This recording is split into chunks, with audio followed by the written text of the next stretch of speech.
지난 시간에는 예수님께서 하나님의 아들이시다라는 이야기를 함께 나누었었죠. 하나님의 아들이기 때문에 그분 또한 신존재이시고 또 그 하나님의 아들이기 때문에 동시에 하나님과 함께 계셨고 그 자체로 하나님이시다라는 이야기를 함께 나눴습니다. 오늘은요, 그 반대로 예수님이 완전한 인간이셨다라고 하는 이야기를 함께 나누려고 해요. 그런데 이 이야기는요, 지난 시간에 나누었던 이야기, 그러니까 예수님은 곧 하나님이시다라고 하는 그 전제를 깔고 시작을 해야 돼요. 만약에 이 전제를 우리가 놓치게 되면 예수님에 대해서 그냥 우리랑 똑같은 한낱 인간에 불과했다라고 우리가 오해할 수 있기 때문에 그렇습니다. 그래서 예수님이 하나님이라고 하는 이 전제 속에서 어떻게 예수님이 완전한 인간이신가, 이것을 함께 다뤄보려고 합니다. 오늘 설교 제목이 완전한 인간이다라고 되어 있는데요. 이거는요, 중의적 표현이에요. 두 가지 의미를 가지고 있다는 거예요. 먼저는요, 이 완전하다라는 표현은 죄인이 되어버린 인간들과는 다르게 죄가 전혀 없는 완벽한 인간이셨다라는 것, 그런 의미가 하나 있고요. 그리고 동시에 예수님은 우리와 완전히 똑같은 모습을 가진 인간이셨다라는 이 두 가지 의미가 있습니다. 먼저는요, 예수님이 우리와 완전히 똑같은 인간이셨다, 이 이야기를 한번 다뤄보려고 하는데요. 오늘 본문에서도 말하고 있듯이요, 예수님은요, 비록 성령으로 인해서 잉태되기는 하셨지만 마리아라고 하는 여인의 자궁에 착상이 된 하나의 작은 태아로부터 시작해서 아이로 태어나셨어요. 우리 인간이 그 태어나는 방식 그대로 엄마의 자궁을 통해서 그대로 태어났어요. 예수님께서도. 인간 흉내를 내신 것도 아니고, 그렇다고 신이 인간의 형체를 가지고 갑자기 뿅 하고 나타난 것도 아니었어요. 인간의 방식 그대로 그렇게 자궁을 통해서 태어나셨어요. 신이신 분이신데 인간적인 방식으로 그렇게 태어나셨다는 거죠. 또 예수님은요, 생애의 과정 또한 인간과 똑같으셨어요. 태어나셔서 30세 그 공생애를 시작하기 이전까지 사셨던 모습들이 그냥 1살, 2살, 3살 계속 한 살 한 살 자라가듯이 키도 자라고 몸도 자라고 그렇게 사람이 겪는 그 생애의 과정을 그대로 다 겪으셨어요. 뿐만 아니라 감정적인 부분도 마찬가지예요. 예수님께서도 인간처럼 슬퍼하시기도 하셨고 눈물을 흘리기도 하셨어요. 나사로의 죽음 앞에서는요, 막 펑펑 우시기도 하셨고요. 때로는 가슴 아파하시기도 하고 민망해하시기도 하셨고요. 슬퍼하시기도 하셨고, 그리고 또 때로는 길을 가다가 피곤하여 쉬기도 하시고 배고파서 음식을 드시기도 하시고 하셨죠. 40일 금식 이후에는 배고픔을 느끼기도 하셨고요. 그렇게 인간과 똑같은 삶을 그렇게 사셨어요. 또 예수님도 죄의 유혹을 받으셨어요. 예수님께서 죄의 유혹이 없었던 것은 아니에요. 물론 죄는 짓지 않으셨지만 죄의 유혹은 있었어요. 우리가 아는 것처럼 예수님께서 공생애를 시작하시기 전에 사탄의 유혹이 있었죠. 3가지. 40일 동안 금식한 이후에 가장 인간적으로 연약한 그때에 사탄의 유혹이 있었습니다.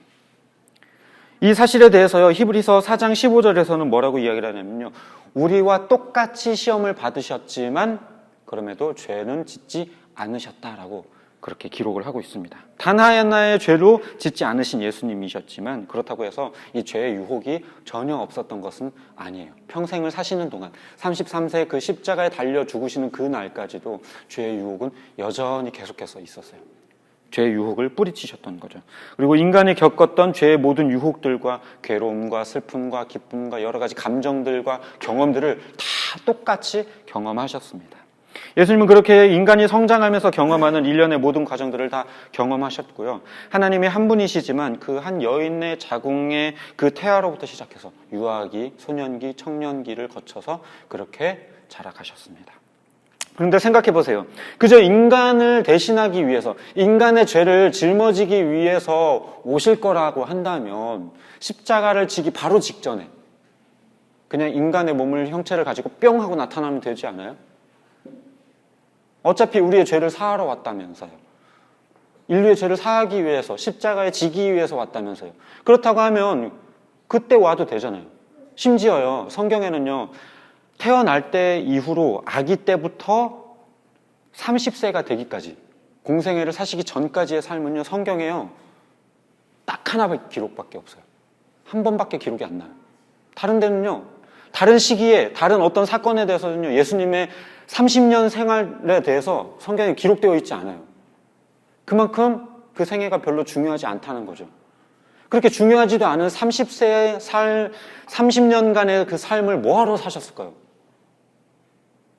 성경에서 그렇게 중요하게 여기지도 않는데. 공생애가 중요했다면 30세의 청년의 모습으로 나오셔도 되잖아요. 짠! 하고 갑자기. 그래도 되는데 왜 그 아기로 태어나셨을까요? 예수님께서 이렇게 하신 이유는요, 예수님께서 진짜 인간이 되시기 위함이었어요. 그냥 가짜로 신이 인간의 형체를 갑자기 뿅 하고 입고 나타나는 게 아니라 정말 인간이 겪는 그대로 출산을 경험하고 소년기를 거치고 이런 일련의 과정들을 거치면서 인간들이 겪는 모든 아픔과 슬픔과 고통들을 다 겪으신 거예요. 그렇게 함으로써 예수님께서 인간의 죄뿐만 아니라 그 삶의 고단함과 고난들까지도 다 짊어지고 가시기 위한 것이었습니다. 그렇게 하셔야만, 인간의 전생애를 경험해야만 인간을 대신해서 죽었다라고 말씀하실 수 있죠. 그냥 30세에 아니면 33세에 그때 예수님이 뿅 하고 나타나가지고 십자가에 죽었다? 이거는 어쩌면 인간을 대신해서 죽었다기보다는 인간 대신 죽어주는 척한 거일 수밖에 없는 거죠. 그러나 예수님께서는 그렇게 하시지 않으시고 진짜 인간이 되셔서 그렇게 인간으로 사셨고, 인간으로 태어나셨고, 인간으로 사셨고, 인간으로 죽어주셨어요. 인간의 죄값을 대신하기 위해서.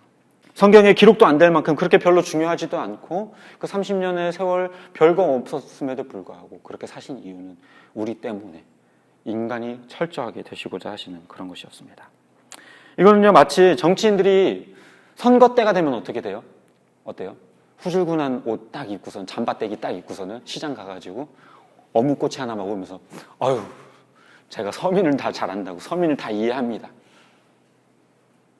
코스프레 하죠. 서민 코스프레. 예수님은 그렇게 인간 코스프레 하신 게 아니라 인간이 되셨어요. 또 완전한 인간이라고 하는 이 표현은요, 또 다른 의미로 어떤 의미냐면요, 죄가 없는 유일하게 완벽한 인간이라는 뜻을 가지고 있어요. 유일하게 완벽한 인간. 오늘 본문에서도 밝히고 있는 것처럼요, 예수님은 성령에 의해서 잉태되었어요. 성령에 의해서 잉태되었다라는 것은 뭘 의미하는 거냐면요, 인간의 계보로부터 흘러내려오는 그 원죄의 흐름을 받지 않으셨다라는 거예요. 인간은 아담과 하와 이후로부터요, 그 원죄, 아담과 하와가 지었던 그 원죄를 어쩔 수 없이 받아서 타고 태어나요. 그런데 예수님께서는요, 인간의 부부 관계 속에서, 성관계 속에서 이렇게 잉태되신 분이 아니라 오로지 성령으로 인해서 아주 신비로운 방법으로 잉태되신 분이기 때문에 인간의 흐르는 그 원죄를 받으시지 않으셨어요. 뿐만 아니라요, 이 예수님은요, 이 원죄뿐만 아니라 자범죄도 단 하나도 가지고 계시지 않으셨어요. 하나님께서 내세우신 그 의의 기준인 그 율법도 완벽하게 통과해낸 유일한 한 분이에요. 인간들은 그 하나님의 그 율법, 그 의의 기준을 통과할 수가 없어요. 그 기준이 너무나도 높기 때문에 통과할 수 없고 의로울 수가 없어요. 자기의 행위로서 의로워질 수가 없는데 예수님께서는 친히 그렇게 하셨다라는 거예요. 자기의 행위로, 인간적인 노력으로, 열심으로 그 율법의 그 기준을 통과하셨어요. 그래서 유일하게 죄가 없는 완벽한 인간이 되신 것이죠. 만약에 예수님께서 원죄든 자범죄든 단 하나라도, 딱 한 가지라도 죄를 가지고 계신 분이었다면요, 이분은요, 십자가에서 달려 죽으신 게 다른 사람의 죄를 대속하기 위한 것이 아니라 자기의 죄 때문에 죽는 게 되겠죠. 그러나 예수님께서 인류를 구원하기 위해서 단 하나의 죄도 짓지 않으시고 온전하신 인간이 되셔서 모든 사람의 죄를 짊어지실 수 있으셨던 겁니다. 구약 제사에서도요, 이 제물이라고 하는 것은 반드시 흠이 없는 제물이어야만 했어요. 만약에 조금이라도 흠이 있는 제물을 가지고 오면 하나님께서 절대 받으시지 않는다라고 이야기하셨어요.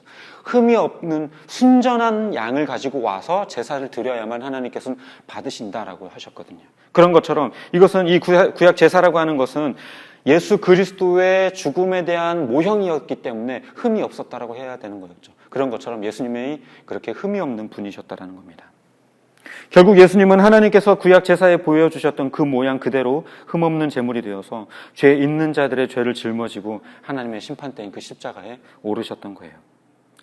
갈라디아서 3장 13절에서 밝히고 있는 것처럼요, 예수님은 친히 저주를 받은 바 되어 우리가 받아야 할 하나님의 심판을 대신 받으신 겁니다. 말씀을 정리하도록 하겠습니다. 예수님은요, 두 가지 의미로 완전한 인간이셨어요.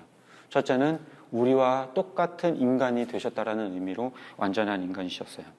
그냥 갑자기 뿅 하고 나타나는 그냥 인간 코스프레를 하신 게 아니라 태아로부터 태어나셔서 소년기와 유아기와 소년기와 청소년기와 청년기를 거치면서 그렇게 우리와 똑같이 사셨습니다. 온전한 이해를 위해서 거칠애가 아닌 그렇게 온전하게 하셨던 것이죠. 뿐만 아니라 예수님은 단 하나의 죄도 가지시지 않는 유일하게 완벽한 인간이셨어요.